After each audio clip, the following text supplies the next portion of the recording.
Welcome to F260, week 26, Daniel 5 and 6, entitled Men Ought Always to Pray.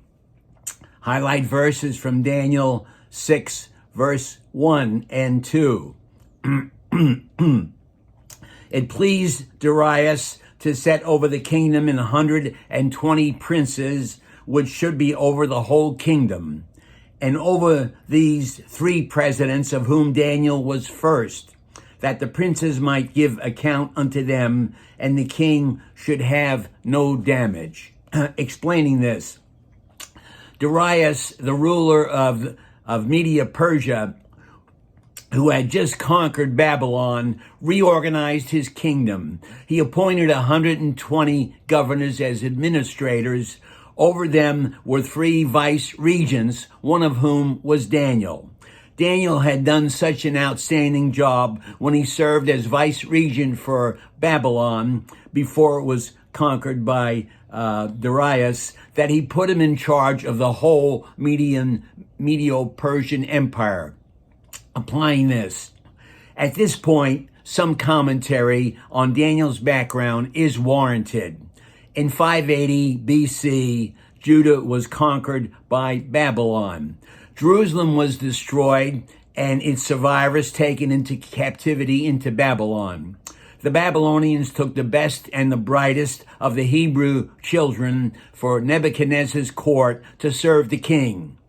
Daniel rose to a position of prominence, becoming the highest official in the king's court until they were conquered by the Medes. And now Daniel's preferment by the new ruler Darius earned him the envy and malice of the other vice regents, and they plotted against him. They tricked Darius to issue a decree that whoever would ask a petition of any god or man except the king would be cast into a den of lions. Despite the decree, Daniel faithfully persisted in his daily devotion to prayer, and Darius reluctantly ordered him to be cast into the lion's den. He had no choice because of the Persian law that once made, a decree could not be rescinded. However, Daniel was miraculously protected by God, who sent his angel to shut the lions' mouths. Darius thereupon ordered Daniel's accusers themselves to be cast into the den along with their families. Among the Persians, the whole family was involved in the guilt of just one culprit.